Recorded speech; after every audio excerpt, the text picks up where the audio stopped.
everybody. This is our emergency broadcast. I'm about to let you all know to come on over. So there you go. Give me a second. I'm just switching over from telling people to come here.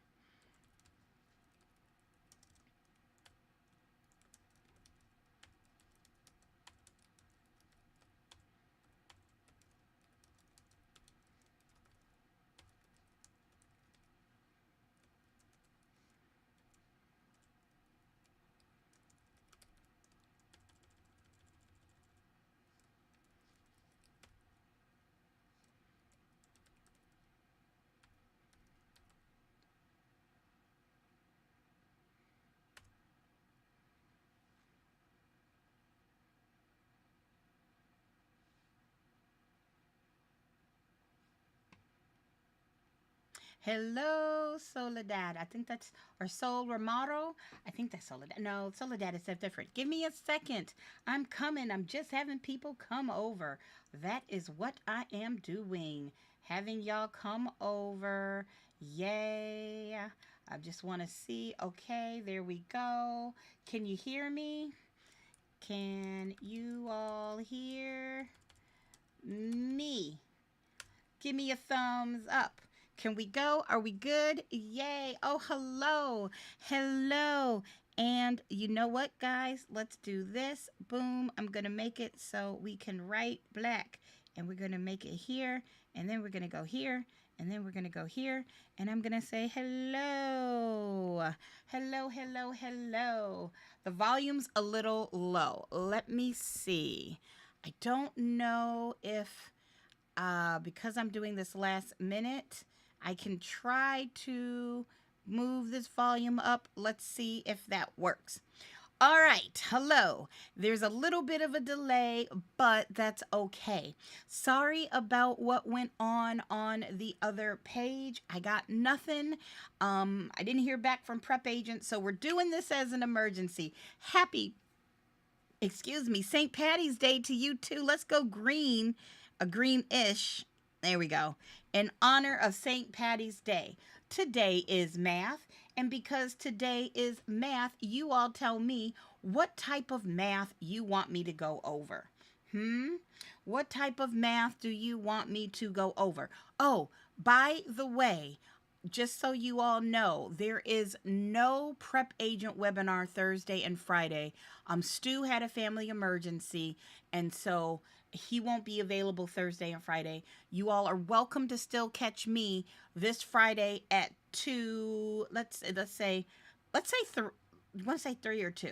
Let's do it 3. Let's do this Friday. This Friday at 3 p.m. here on my live. Stu can't do it this week, so nothing on Thursday. I'm already booked. But Friday, I got y'all. We'll just do the same time, this 3 p.m., and that's 3 p.m. Eastern. All right. So, all right, I see what you've got there. Anna, you said equations. So I would be glad to do equations, but when you say equations, that means kind of like finding X. So tell me, what type of equation problem are you looking for? EST means Eastern Standard Time. Eastern Standard Time. Yep, 3 p.m. Eastern Standard Time. So what type of problem? Did you want me to do points? Do you want me to do PITI? Ooh, Joy said taxation. All right. So we know there are 2 types of taxation problems. When it comes to taxation, it could either be some dollar amount for every $100 of assessed value, or it could be mills. So Joy, do you have a choice as to which one you want me to do? Oh, and guys, I will just go in order of how they come. I'll try to get what I can done, but I'm going to go in order. So does anybody have, when you say taxes, do you want me to do mills or do you want me to do dollar amounts? Just let me know. I know I hate that there is a delay. I really do, but I'm working on it. I'm working on it. This was whew, glad I could make it work though. I'm really glad I could make this work. So, taxes, mills or dollar amount per 100. The first. Okay. So, let's do the first one. So, there's going to be a tax rate. That tax rate is going to come from counties and cities. And it will change depending on whatever. So let's make up one. Let's say our tax rate is $1.50 for every $100 of assessed value. So you will have a problem where the assessed value, which is, remember, different than the market value sometimes, could be, I don't know, $250,000. Well, what we're saying is you're going to pay $1.50 for every 100 of value in the assessed value. So I'm going to take $250,000 and divide it by 100. Now, I am still old school, and I'll be like, oh, there's 2 zeros here, take off 2 zeros there, and that means I know it's 250 and then another 0. So there are 2,500 100s in 250,000. Basically, we're saying, okay, well, how many 100 bills would it take to do this? Right? How many 100 bills, how many $100 bills would it take to make $250,000? And it would take 2,500. So basically, we're paying $1.50 2,500 times. And that means, if I do my math correctly, get my mouse out the way here, we're doing $1.50 times 2,500 equals 3,750. That would be your tax amount. So, does that make sense to everybody? And since we started late, guys, I'll go a little bit later. Y'all lucky I have a little bit of time in between now and my next appointment. So we started a little late. We'll go a little bit later. But, Nick, California does not have calculator math, but you do have to know how to do, like, math concepts. Does that make sense? Like, they might ask you, hey, if you're trying to find the value in the income approach, what would be the appropriate way? Or, what does NOI stand for? Or, if you're talking about CMAs, are you adding value or subtracting value to that comp? So you don't need to take out your calculator, but you do need to know how to do math. So, all right. Are we good for math? Are we good for this tax? Somebody give me a thumbs up, a yesterday, like a yay, anything like that. Just let me know you're good. We're good with that problem. I just wanted to know. I just need to know. Anna, can I help you with the concepts? Well, yeah, if you understand how to do the math, then you'll understand how to do, whichever. So, Okay, good. Next. All right, I'm going to scroll back, guys. I'm just going to scroll back and I'm going to see what came after taxes. Let's see. I'm just going in order of how y'all told me. Taxation. The next thing came from Nick M. So, Nick M asked me to do, where is it? I'm scrolling. Where is it? Sorry, guys. I'm looking. Equations, taxation. Here we go. Boom. Look at that. I can see that. Nick M said, let's do a cap rate. Boom. Let's do it then, guys. Let's do a cap rate problem. Now, if we're talking about cap rate problems, what we're saying is we're using the income approach. We're using the income approach in order to figure out, well, what is the value? Now you got three different ways to do this. It could be using the cap rate and the NOI, or it could be using a GIM or a GRM. Now you have specifically asked about this cap rate by NOI, so let's do it. First, you need an equation, right? Like you need, when I say equation, you need a formula. And that formula is if you take the NOI, which stands for net operating income, and you divide that by the cap rate, which stands for capitalization rate, that's going to give you value. Does that make sense? That's going to give you value. So, all right, if you have a problem, it's going to tell you. If they're telling you to find the value, that means the problem has to give you NOI and it has to give you the cap rate. It has to. That's just it. Now, they could make you find the NOI, but that's a different math problem. Finding the NOI is a different math problem. So what they would say is, if the NOI is, I don't know, $300,000, and that's going to be annually, and there's a cap rate of, I don't know, 8%, what is the value? So what do? We just divide. So I would literally put into the calculator $300,000 divided by 11%, and that's going to give me 300,000 divided by 11%. That's a lot. It's going to give me 2,200,000.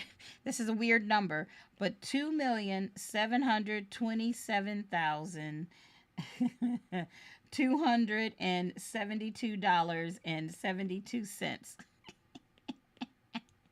That's the value. But think about it, guys. If something brings in $300,000 a year in income, now that's after expenses. You can't say the value of the place is just $300,000 because you're missing out on years of income in the future. So that's how you do that one. Let me know if that makes sense. Let me know. And Anna, to answer your question, Anna, yes, a mill is, why did I say 11%? Because I'm an idiot.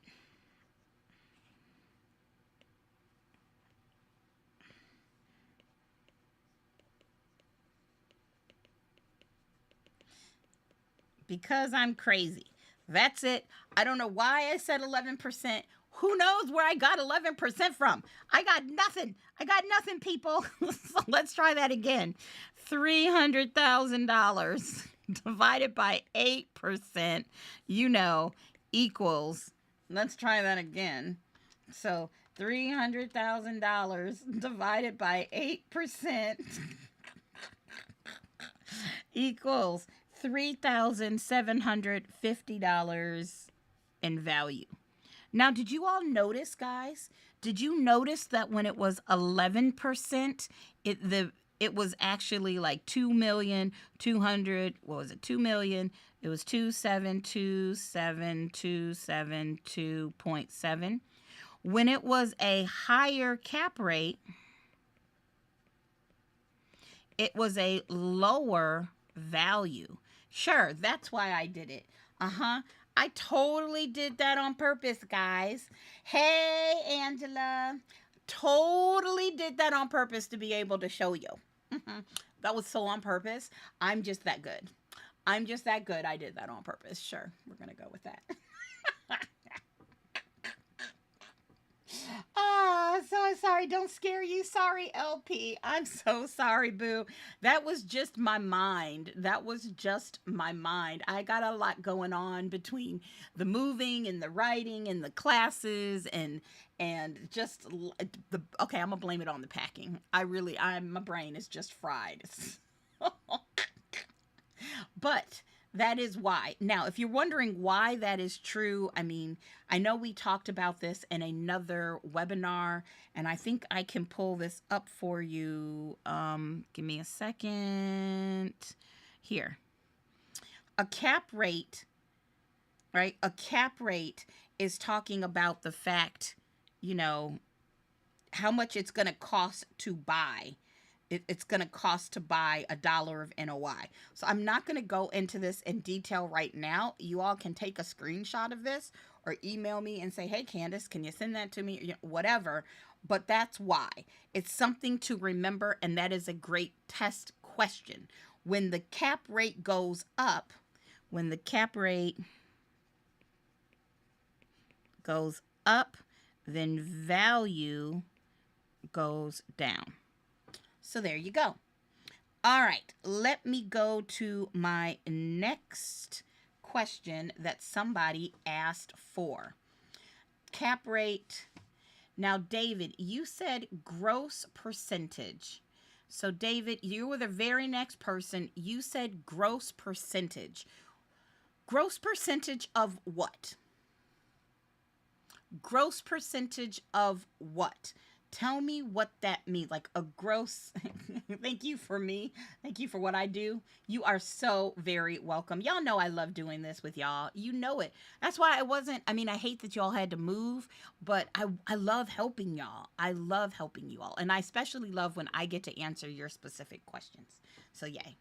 So David, if you're still here, gross percentage of what?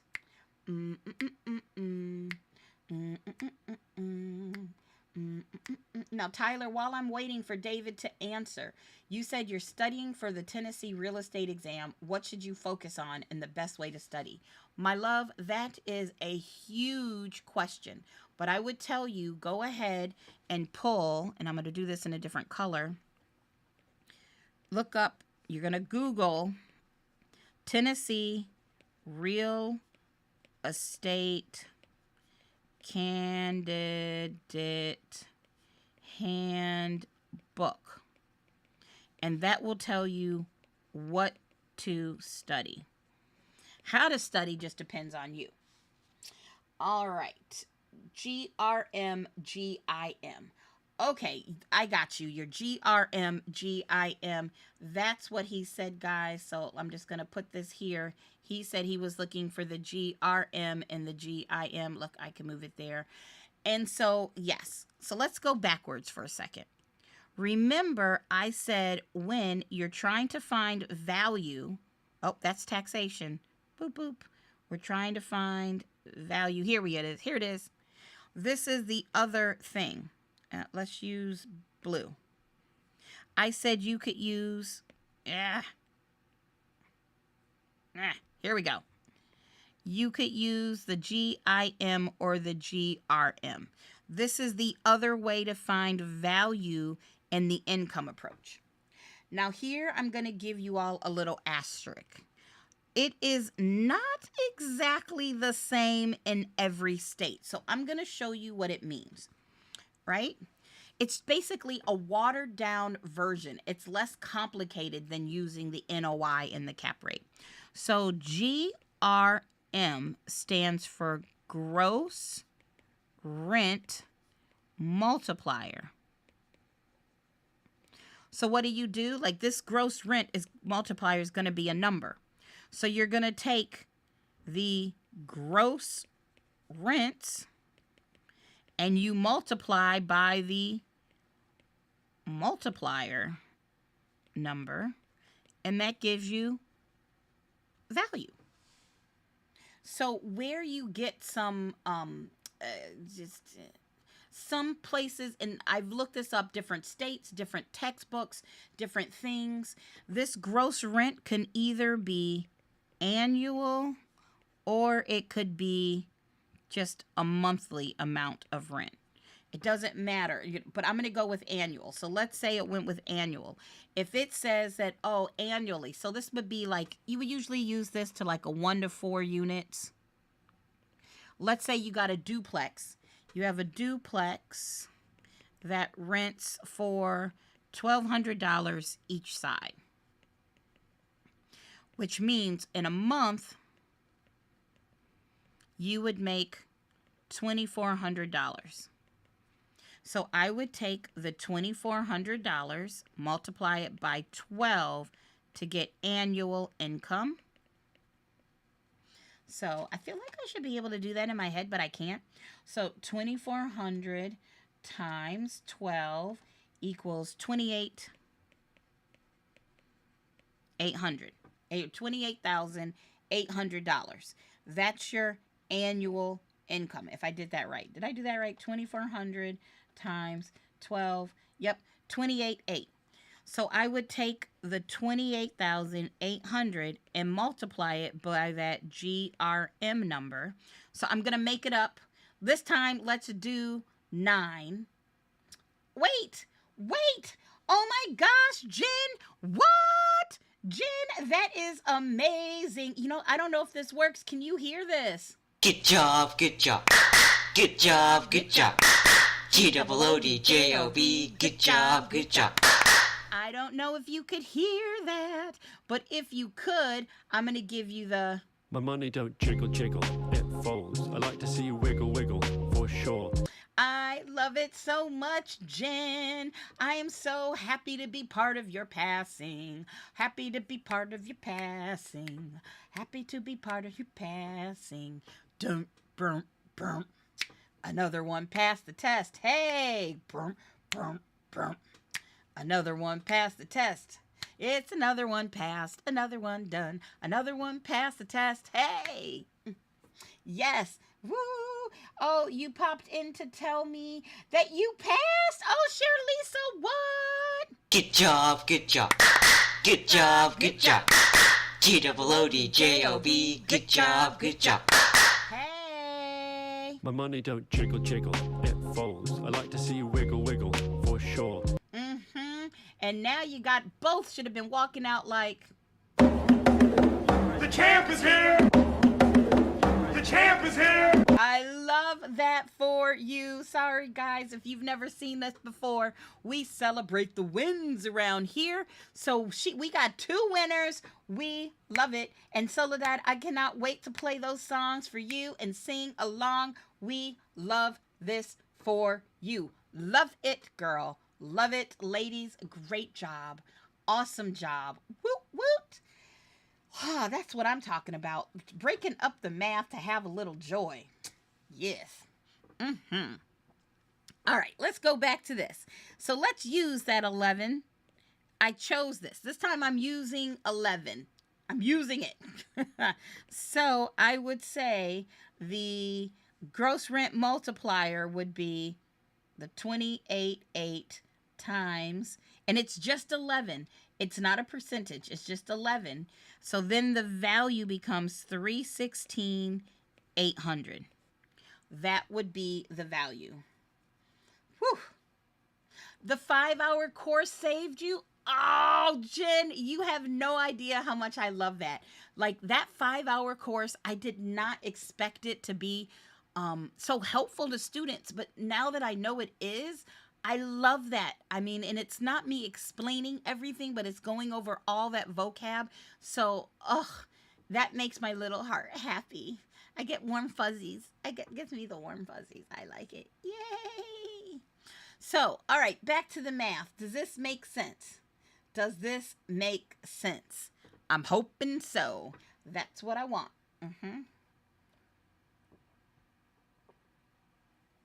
All right. So Anna, I tell you that, go with whatever your school textbook says. So I know in my state, which is currently North Carolina, it says, GIM is going to be monthly. Annual, and the GRM is going to be monthly. But in other states and in other books, one has expenses and one doesn't. I can't figure it out. If it is, and I'm just going to tell you all, I'm going to show you this. If it was a GIM, it would be the gross income multiplier, and you would just be using usually annual. But it just depends. Otherwise, it's the same. It's telling you it's a multiplier. So you take that number and multiply it by the gross rents. Boom, shakalaka laka boom. All right. Yay. Am I doing another 5 hours soon? Probably not. I just did a prep agent, national this past in February. And this month in March, is it Stu? I think it's Stu. And then in April, there will be one and, things like that. So there you go. All right, let me scroll back and see who was next in the math. Let me see who was next in the math. GRM, GIM, Jocelyn, a little bit of everything. How to remember, okay, concepts. I'm scrolling, guys. I'm scrolling. Okay, I don't know. I don't know what's next. Y'all tell me. I don't see anything. So what type of math problem would you like me to do next? Or are we done? I mean, I will stay here. I usually do this for an hour. So you tell me, how can I best help you? What's next? What is next? What is next? Tell me what type of math you want next. Which one was that? Which one was what? I'm not quite sure. You need which one, Angela? Because there's a little bit of a delay, so I don't know which one you're talking about. Which one was what? I didn't know which one. Can I pick one? Yes, I can pick one. Ooh, let's do, I can, CC. Let's do let me see what I got here.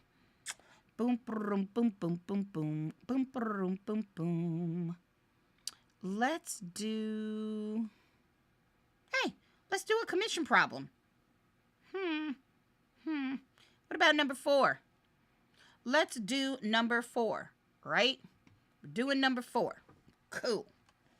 What is the total amount of commission paid to the selling firm on the sale of a $457,000 house if an 8% commission is split 60% to the listing and 40% to the selling firm between the two firms?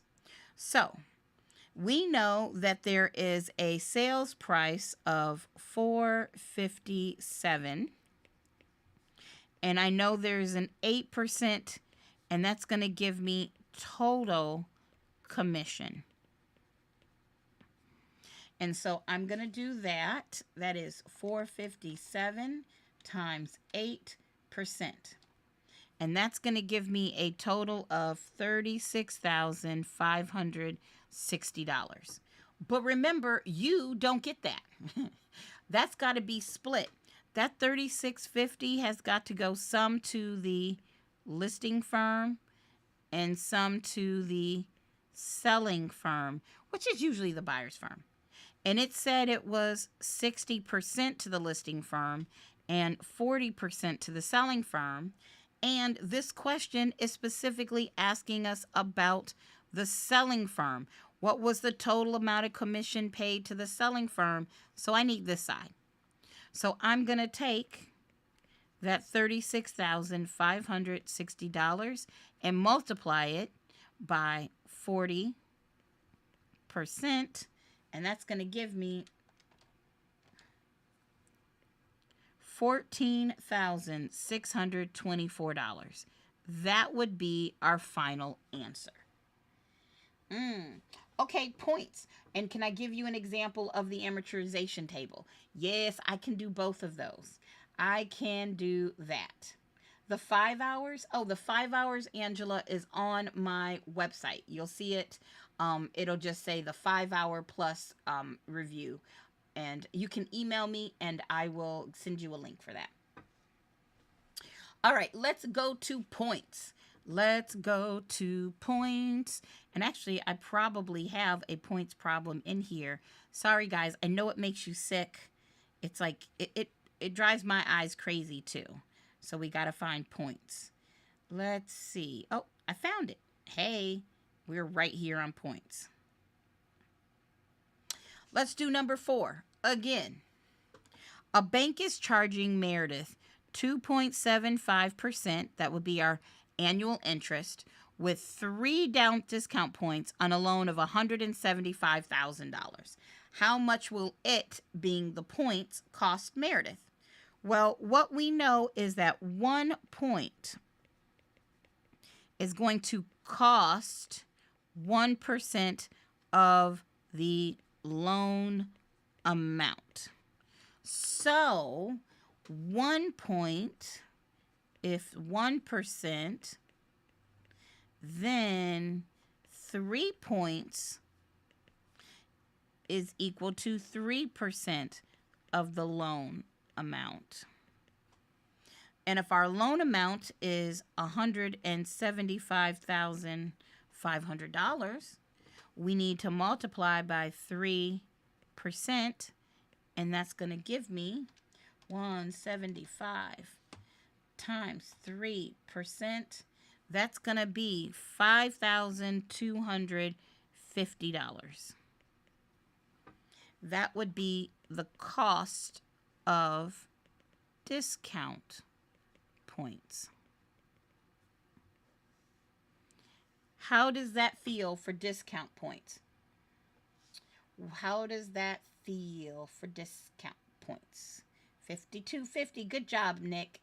Good job. Now, that's what they cost. If she was getting 2.75%, that's what she got. The question could be, what did she start with? So we're going to put that in eighths. 2.75. And actually, let me show you all this in a different way. So 2.75. Just got to remember. All right, let me clear this. So let's pretend this was 2%. And this was 3%. Remember, excuse me, discount points are all about eighths. So when you pay a discount point, it moves your interest 1/8%. It moved your interest 1/8%. So if she was getting 2.75, well, that's going to be 2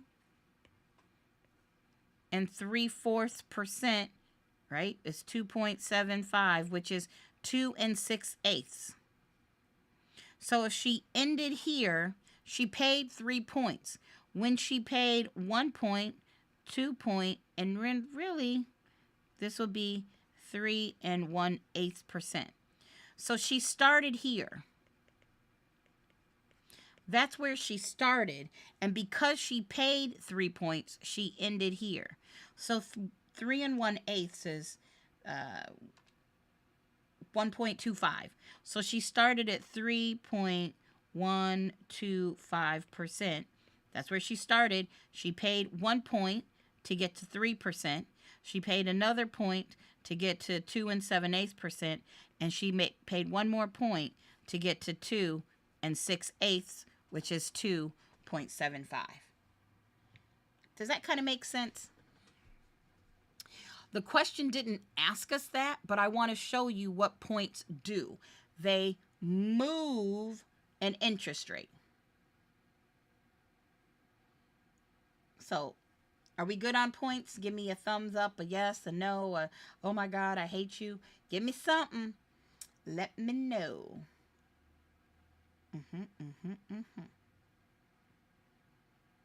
Are you still with me? Hello? Bueller? Bueller? I gotta wonder, are y'all still with me? Does this make sense? I don't know. I don't know. I don't know. Bueller, Bueller, Bueller. All right, I can do it. Can I do number 5 on that sheet? I sure can. Let's see. Oh wait, I have to find it. That was do do do do do do do do do do. Number 5. Abby is purchasing a home for $845,000 with a loan to value of 95%.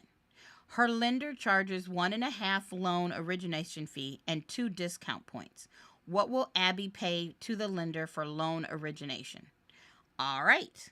Well, the first thing I notice is that the problem gives me 1.5 loan origination fee, and it tells me discount points, but it didn't ask me about discount points.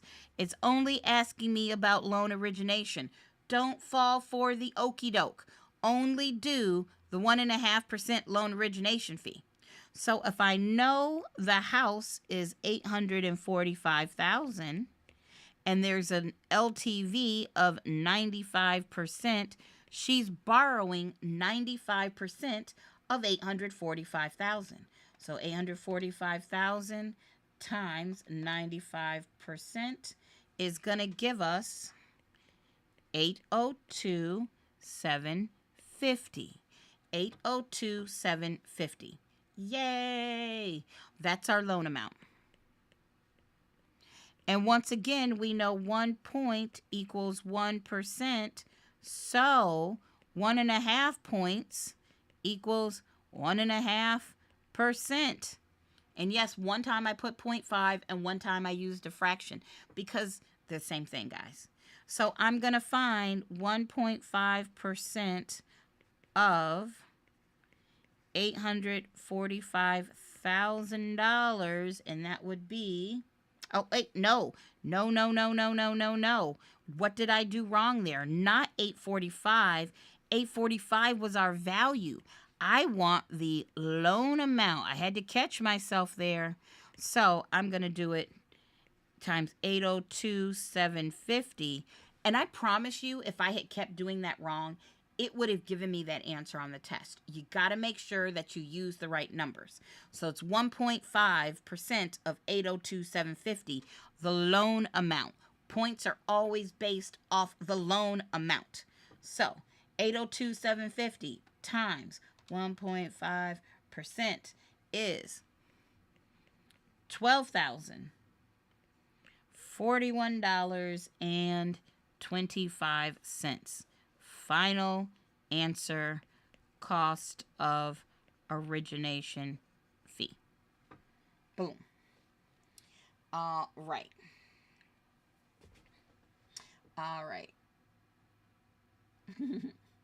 Chuck's, you're stopping yourself. Okay. Well, hopefully this makes sense, Anna. I did not mind doing that. Is that good?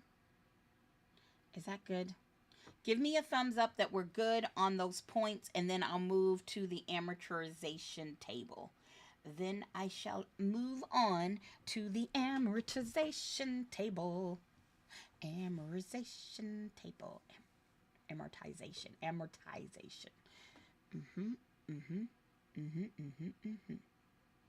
You know, that gets in my head all the time. It's from The Emperor's New Groove. He goes, best Disney cartoon ever. All right, guys. Oh, it actually makes sense. Emily, that makes me happy. I love to hear that, guys. I love to hear that. All right, so let's do an amortization problem. So to talk about this, let's talk about what you need the amortization table for.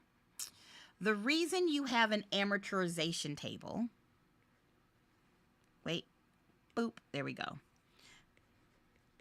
Amortization table is to find a factor.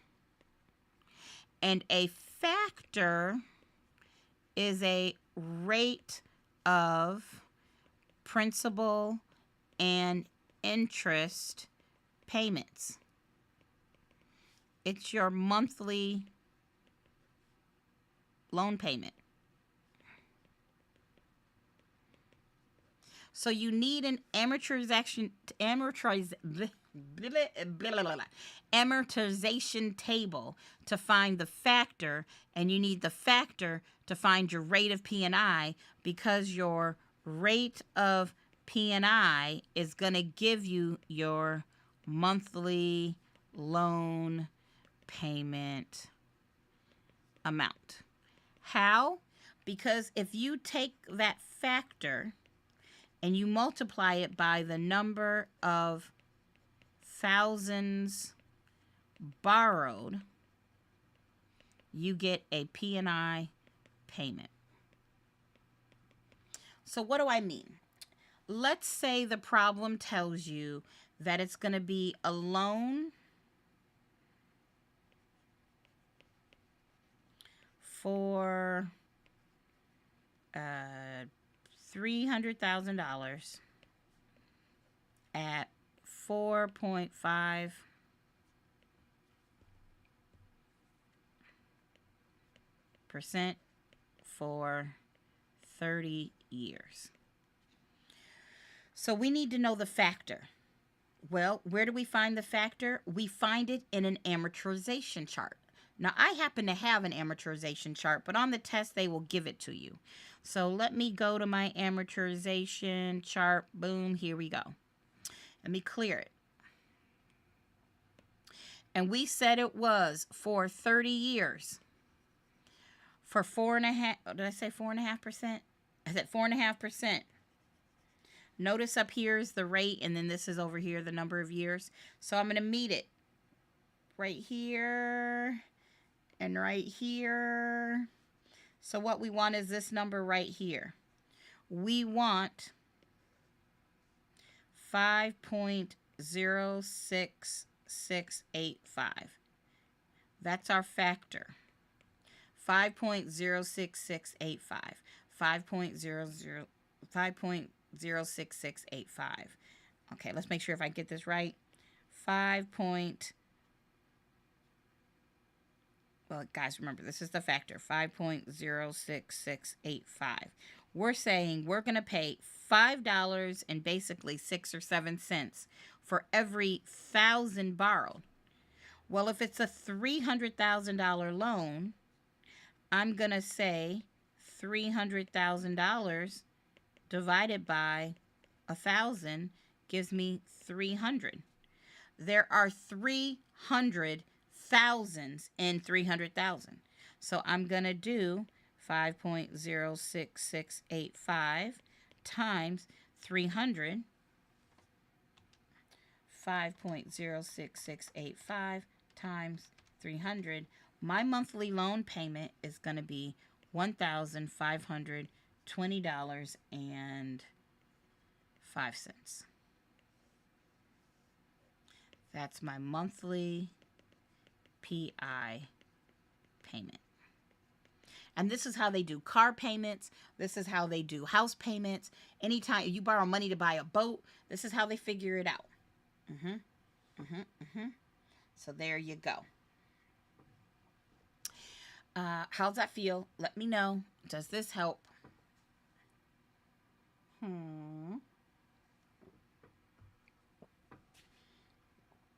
Does this help? Let me know.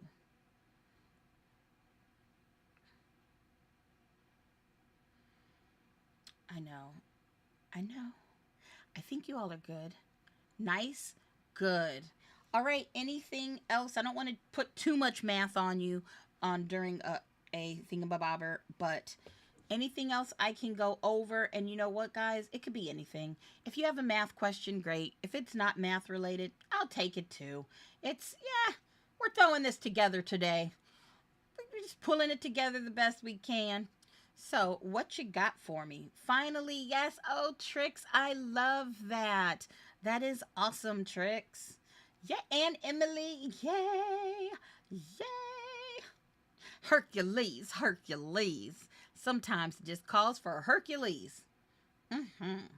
So I'm just going to wait if there's anything that y'all want me to discuss, whether it's math or anything else related, because I'll go for at least another 5 or so minutes. Let me know. And so remember, guys, remember, what is my website? This is Koki. This is basically my website. You can just come here. This is the best way to reach me.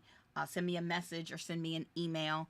If you are trying to email me, you can email me at CandiceEllis@gmail. And remember, no webinar this Thursday or Friday. There's no prep agent webinar Thursday or Friday, but Friday at 3 p.m. come here. I'll be doing my normal weekly Friday 3 p.m. You would like the 5-hour math. So just if you do a search, just do a search for the long review on my YouTube page, or just email me and I'll send you the link. All right. No, there is one tomorrow. So there is one Tuesday and Wednesday. Yes, there is one tomorrow on Prep Agent. It's gonna be me. It's gonna be me. But yes, there is one tomorrow, just not one Thursday and Friday of this week, which is, let's see, if today is the 17th, Tuesday is the 18th, Wednesday is the 19th. So that's Thursday is the 20th and the 21st. So that's 3/20 and 3/21. I hope so, Razu. I hope they fix the issues. We'll figure it out. All right, so can I explain subordination? Sure can. Subordination.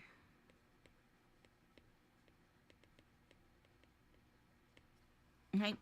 Think of it like the order. Subordination has to do with recording order.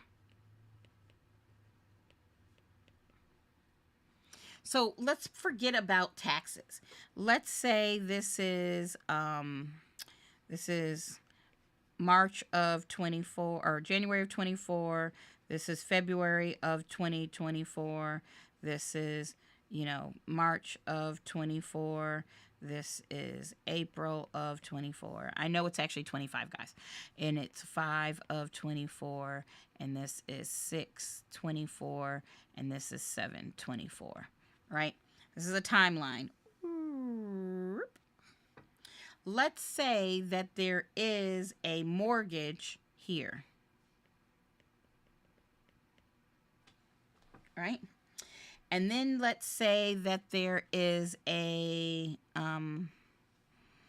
mechanics lien here. And then let's pretend that there is a line of credit here. Well, if the house got foreclosed upon, normally what would happen? Normally what would happen is you're going to pay first the mortgage, then the mechanics lien, and then the line of credit. Right? So what we're saying is the subordination clause, if it's the clause, it is saying, hey, it's the mortgage in the promissory note. In the promissory note, nothing can get paid first. The subordination clause says nothing goes before me. Nothing goes before me. But if it was a subordination agreement,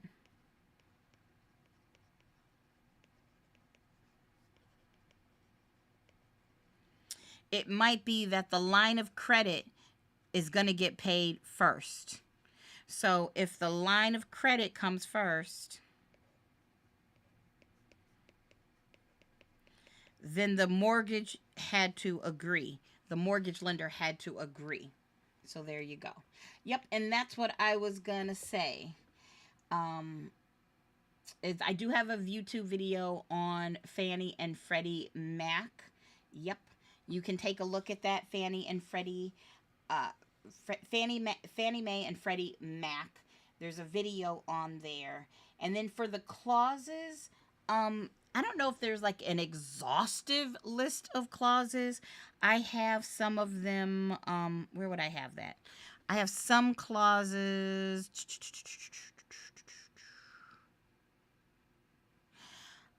Some of the clauses would be here. Fair housing contract. Sorry, I know. Here's some of the clauses. So you have the acceleration clause, the alienation clause, like a prepayment penalty, a defeasance clause. Those are some of the clauses, but I don't think I have a list of just every single clause everywhere. I don't have that, but hopefully that helps. All right, guys. I think that's good. Thank you so much for being patient with me and trying to get, find some place that we could do this. I hope today helped. I love doing this with you all. So I will see you tomorrow. Normal Prep Agent. Sorry about today. I'm sure they fixed it.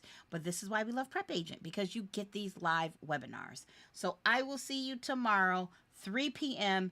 Thank you so much. If you got any questions, just email me.